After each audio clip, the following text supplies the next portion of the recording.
Last night was an absolute disaster from the Miami Heat. And if we're going to be honest, through 10 games this season, Tyler Herro is being failed by this Heat team. We're going to discuss Tyler Herro's performance against the Pistons, what went wrong at the end, and also go over a little bit on Terry Rozier at the end of today's show. But it's unfortunate to look back on last night's events and see the performance Tyler Herro gave you, and the fact that you weren't able to beat a Pistons team with this performance from Tyler. He was flat out sensational. 40 points, second highest in his career. His previous career high, and I guess still career high, is 41 points. 8 assists, 5 rebounds. But look at the efficiency. Once again, shooting above 50% from the field and above 50% from three. But you also see that bottom number on the screen as well. 4 steals. He was active defensively, getting his hands in the passing lanes.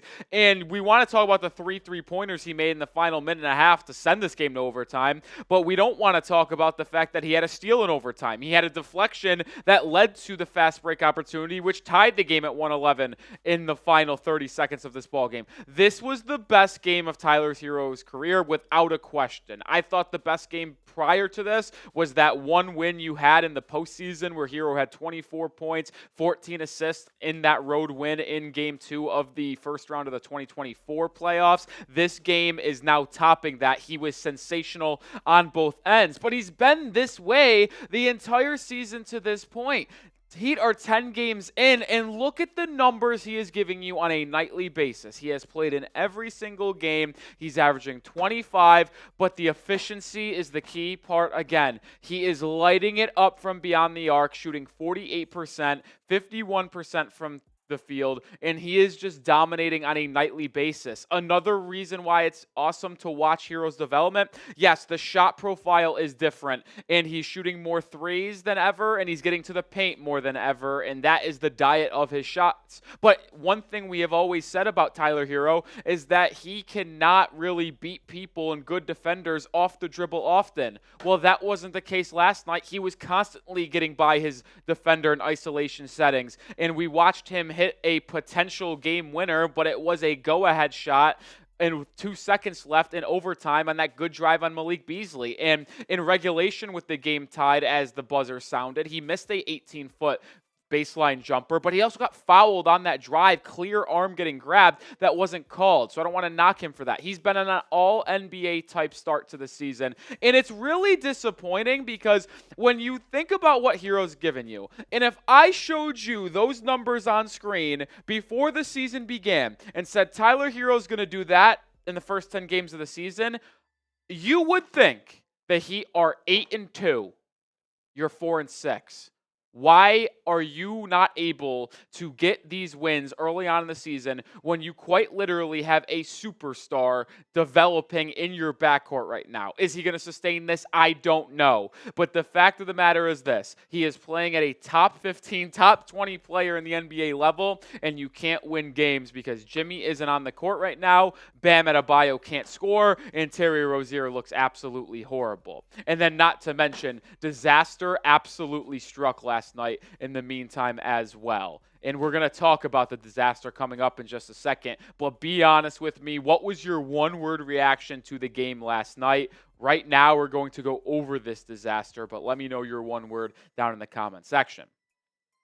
All right, the debacle was unbelievable last night in overtime against the Detroit Pistons after Tyler Herro put the Heat up by 2 with 1.8 seconds remaining. Let's go over this disaster, and we'll start with mistake number 1, not getting Kel'el Ware in. This is a screenshot from last night. What is the common thing here? There are 6 white jerseys on the court.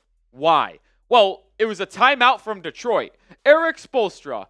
It was a good decision to try to get Kel'el Ware in to defend the inbound pass to make it more difficult for Cade Cunningham to either throw that lob to Jalen Duren or get it in general. But you have to know that if you're going to do that, get Kel'el Ware to the scorer's table before you have your defensive meeting. You failed to do that, and you couldn't get Kel'el Ware in, which left in Terry Rozier defensively, which is another reason why you gave up this game-tying alley-oop dunk. Let's go mistake number 2. Why is Bam Adebayo defending Jalen Duren out there? You can see it right there. Rozier is defending Malik Beasley / Jaden Ivey. You have Jalen Duren at the three-point arc. Why is Bam guarding him out there? Seriously, think about this. He is not going to catch and shoot a three-point shot. And if you let him catch it straight up, I will live with him taking a three. He'll likely try to pass it back in to Cade Cunningham or a different three-point shooter where you have that guarded. So why is Bam Adebayo acting like that's Steph Curry at the three-point arc? That's mistake number 2. Mistake number 3. When the screen is set, and it is Jaden Ivey setting that screen, Terry Rozier, jam Jalen Duren. I feel like awful coaching. Why are you not getting to the body of Jalen Duren, allowing him to have a free run to the rim for the alley-oop pass? Is Rozier going to run stride by side like an NFL corner and stop the lob pass? No, he's too short. But if you get into his body and make him have to go around you, it delays the play and makes it more difficult. And if you are concerned about his man Ivy popping out to the three-point arc for an open shot, if Rozier goes to jam him, well, guess what you have? You have Herro defending the inbound pass, who would then go to Ivy at the top of the key and get a contest there. And if you're concerned about the inbounder getting the ball back, that's why Pallel Larson would then shade off to the pass back into Cade Cunningham. But if you're concerned about the corner being left open, there was 1.8 seconds left remaining. They're not going to be able to get pass, shot up in time. Terry Rozier, you have to jam the passer. And then, obviously, none of this happens. And then, guess what? The alley-oop, and Erik Spoelstra walks onto the court, calls timeout. When he doesn't have a timeout remaining, the technical free throw by Malik Beasley goes in. And then the Pistons also get the ball back, and they win 123-121. An absolute train wreck to end this game and waste a special Tyler Herro performance. And coming up in just a second, Terry Rozier is absolutely killing this ball club, and we're going to go through his struggles, what's going wrong, and what the possible solution could be for this Heat basketball team. But first, we are sponsored by DraftKings, the proud sportsbook and casino partner of the Heat Report. The Emirates NBA Cup is here. You can win big getting in on the action at DraftKings Sportsbook, an official sports betting partner of the NBA. All 30 teams, split into 6 groups, every Tuesday and Friday playing for the right to advance in the single elimination in-season tourney, culminating in the NBA Cup Championship in Vegas. First time, here's something special just for you. New DraftKings customers bet $5 to get $200 in bonus bets instantly. Score big with DraftKings Sportsbook. Every point counts. Download the DraftKings Sportsbook app and use code HEATCHAT. That's code HEATCHAT for new customers to get $200 in bonus bets when you bet just $5. Only on DraftKings, the crown is yours. Gambling problem? Call 1-800-GAMBLER. In New York, call 8778-HOPE-NY or text HOPE-NY 467-369. In Connecticut, help is available for problem gambling. Call 888-789-7777. Visit ccpg.org. Please play responsibly. On behalf of Boot Hill Casino and Resort in Kansas, 21 plus age and eligibility varies by jurisdiction. Void in Ontario. Bonus bets expire 168 hours after issuance. For additional terms and responsible gaming resources, see dkng.co/bball. And my plays for today are as followed with DraftKings. Home of NBA player props, but I'm just going to go with 2 spreads here, 2 different straight bets. You can play any way you want. Parlay straights, player props is awesome. I got Bucks -6.5. They're actually playing the Pistons tonight, and off of back-to-back, I'm going to take the Bucks and more. And then I also have Suns, Kings over 222.5 at -108. Lines and odds subject to change, but make sure you download the app, create an account, use code promo HEATCHAT to get $200 in bonus bets when you bet $5 instantly. Shout out to DraftKings. All right, we're going to get to Terry Rozier, but I just want to do one last word on Erik Spoelstra, the head coach of the Miami Heat. Am I upset with our coach after the disaster that struck with that timeout last night? Absolutely. But he's still a great coach, and that will never happen again. I would be willing to put my job title at Chat Sports, my salary, my money, my bank account, that Erik Spoelstra, in his NBA career as a head coach, will never make that mistake again. It was truly a 1 in a million chance that Erik Spoelstra, in his offensive basketball mind, would forget the timeout situation and do what he did. And even though it's frustrating and he cost the Miami Heat a game last night, I will never say a bad word about Spo.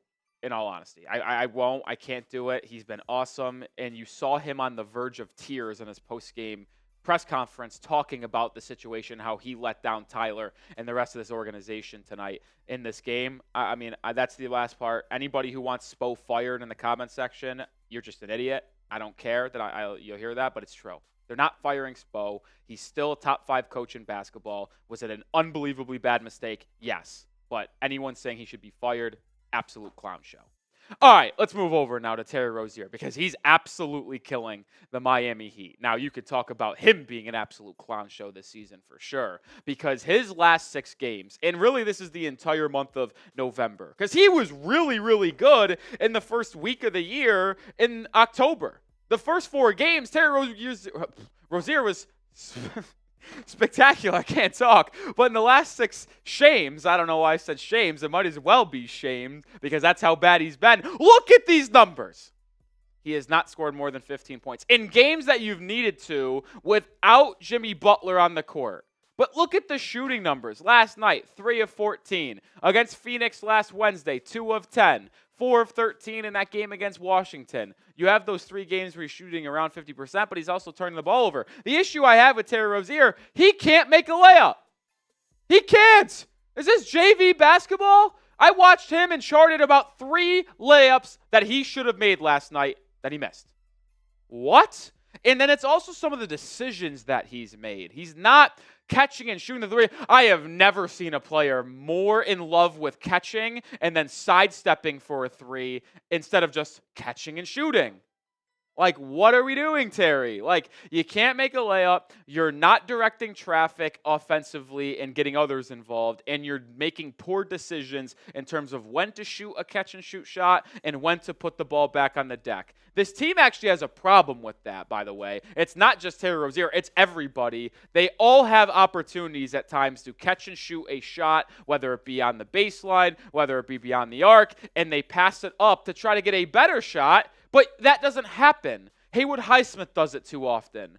Jimmy does it. Bam does it. Like, there's a play yesterday, and I want to point this out. There's nothing to do with Terry Rozier. But Bam gets the ball on the right wing with 6 seconds left on the shot clock after a good dribble drive by Herro, kick out to Bam. 6 on the shot clock.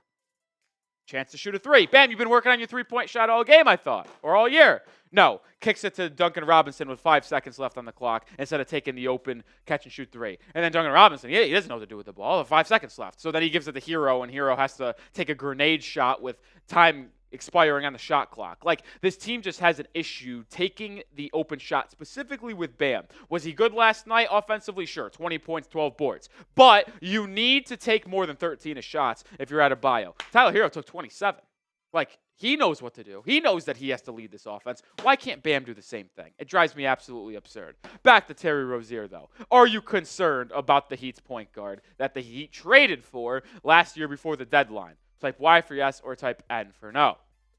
Speaking of that trade, looks like an absolute disaster. I tweeted this out last night. Make sure you follow me on Twitter at Nic_Rohloff. The Terry Rozier that played last night was worse than anything Kyle Lowry did last year. And I said it. We hated Kyle Lowry last season. But guess what? I would rather have him on the team right now than Rozier. Why? Because he's a better defender. He'll make. He'll make the right decisions. You can say a lot of things about Kyle Lowry, but he will do the right basketball play, whether it's shooting the ball on an open catch-and-shoot 3 or making the extra pass. He is a smart, heady basketball player. And like I said, he's a good leader and a good veteran. We may have treated Kyle Lowry a little too harshly. And if you would have shown me what Terry Rozier is doing for us right now, I would have gladly never made that trade because you wasted a first-round pick and a deal for Rozier and an expiring contract in Kyle Lowry. This is a disaster.